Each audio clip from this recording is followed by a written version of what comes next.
여러분 안녕하십니까? 사사건건 시작하겠습니다. 먼저 김민하 평론가와 주요 뉴스부터 정리해드립니다. 어서 오십시오. 오늘은 키워드 3개 가져오셨죠? 그렇습니다. 첫 번째 키워드는 기억 없다. 기억 없다. 그렇습니다. 김웅 의원 이야기군요. 오늘 이제 공수처가 김웅 의원을 피의자 신분으로 불러서 조사를 했는데요. 이 김웅 의원이 뭐라고 했는지를 먼저 들어봐야 될 것 같습니다. 네, 김웅 의원 발언 듣고 이어가겠습니다.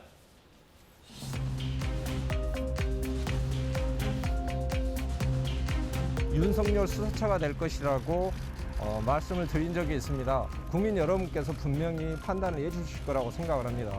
윤석열이 지시를 했다랄지 그 사람과 협의를 했다는 내용은 전혀 없지 않습니까? 고발 사주라는 것은 제가 보기에는 실체가 전혀 없는 겁니다. 제가 기억을 못한다고 했지만은 밝혀진 녹취록 자체를 보면은 대검에 잘 이야기를 해두겠다라고 이야기를 제가 했다고 하더라고요. 제보자와 그리고 그 경위에 대해서는 제가 정확하게 기억을 하지 못합니다. 네, 기억이 없다는 입장을 고수하고 있군요. 그렇습니다.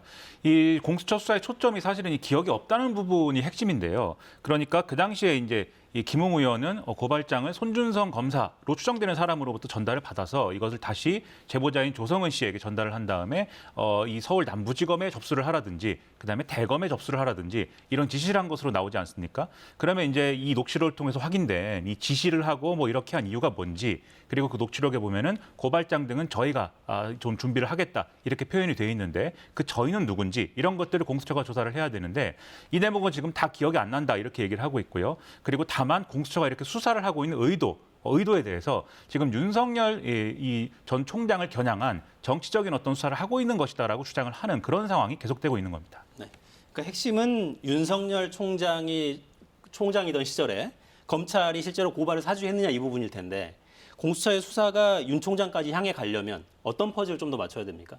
지금 이제 윤석열 전 총장을 수사를 하려면 이 사건의 본질이 검찰이 조직적으로 이 당시에 이른바 이제 채널A 사건, 이 검언유착 사건이라고 되어 있는 것을 권언유착으로 프레임을 전환하면서 선거에 영향을 미치게 한 목적으로 이러저러한 일을 했다라는 게 사건의 본질이어야 윤석열 전 총장의 개입 의혹 이런 것들을 의심할 수 있을 텐데요. 그러려면 윤석열 전 총장이 이 사건에 대해서 직접적으로 개입을 했거나 또는 이걸 사전에 알고 있었거나 이런 정황을 보여주는 추가적인 증거라든지 진술 이런 것들이 나와야 됩니다. 그래서 어제 손준성 검사가 조사를 받았고 오늘 김웅 의원이 조사를 받았기 때문에 이 결과로 그러한 증거들이 나올 수 있을 것이냐 이게 핵심이 될 것으로 보입니다. 네, 검찰 내부를 향한 수사가 좀 더 진행이 돼야 될 걸로 보이는군요. 다음 주제는 뭡니까? 다시 구속 기로입니다. 다시 구속 기록. 김만배 씨군요. 그렇습니다. 이 화천대유 대주주인 김만배 씨와 그다음에 남욱 변호사, 정민영 변호사 등에 대해서 오늘 구속영장 이 실질심사가 진행이 되고 있는데요.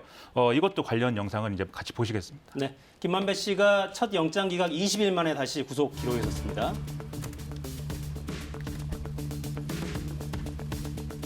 성실하게 잘 소명하겠습니다.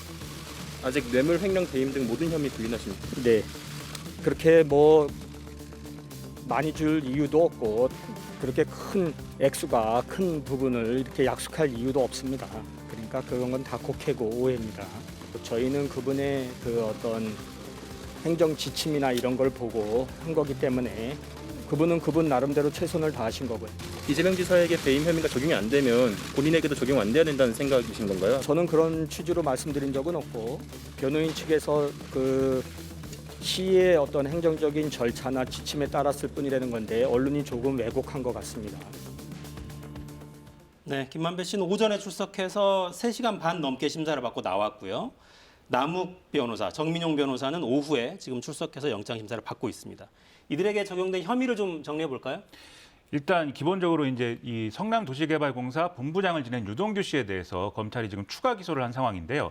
배임 혐의가 추가로 들어갔습니다. 그리고 김만배 씨, 남욱 변호사, 정민영 변호사는 이 사람들이 이제 그 유동규 씨의 이제 배임 혐의의 공범으로 지금 돼 있는 것이고요. 그래서 처음부터 이 사람들이 공모를 해서 서로의 역할을 나눠서 화천대유 측에 이제 유리한 사업 설계를 하고 그리고 그 대가로 화천대유가 이제 큰 이제 이익을 얻을 수 있도록 하는 그러한 설계를 하고 그 대가로 김만배 씨를 중심으로 해서 유동규 전 본부장에게 700억을 약속하고 5억을 뇌물로 전달을 하고 그리고 김만배 씨는 또 이 화천대유의 고용되어 있는 형태 또는 고문을 맡기는 형태로 이제 좀 이렇게 이 뇌물을 지급했다든지 이런 내용들이 이제 혐의에 들어가 있는 상황이고요.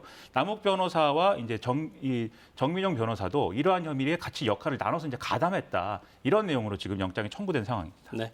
그러니까 오늘 지금 영장 심사를 이미 받았거나 하고 있으니까 구속 여부는 오늘 밤 늦게 빠르면 나오겠죠. 그렇습니다. 결국 이 사안도 이재명 민주당 후보를 향해 갈 수 있을 것인가? 이게 관건이잖아요.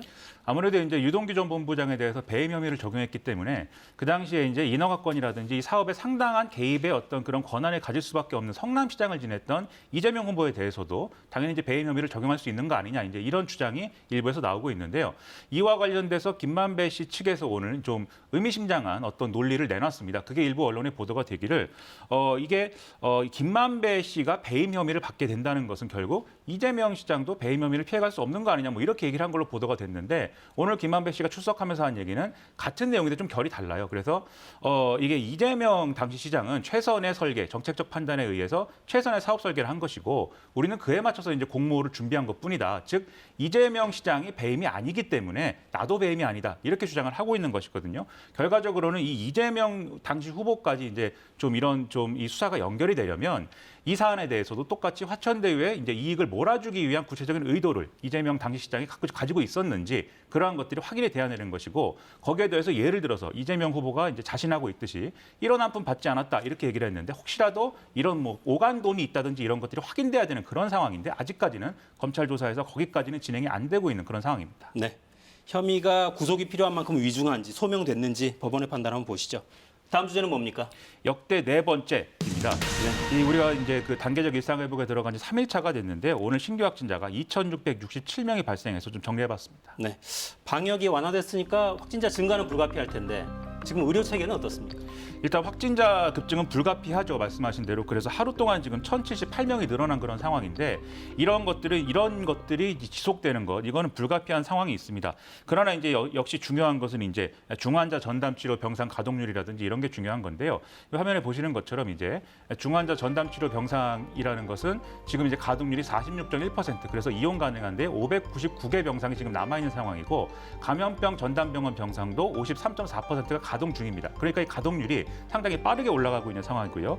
위중증 환자도 빠르게 늘어나고 있고 사망자도 또 같이 늘어나고 있거든요. 그러면 확진자가 증가하는 것은 어쩔 수 없다 할지라도 이 부분에 있어서는 우리가 경각심을 가져야만 하는 그런 상황이고 헬로윈데이의 여파라든지 그리고 일상적인 이 단계 회복에 들어간 이후에 일어난 이후의 상황들은 아직 확진자 증가세나 이런 데 반영이 안 된 상황이거든요. 그래서 더더욱더 경계심을 가져야 되는 상황입니다. 네.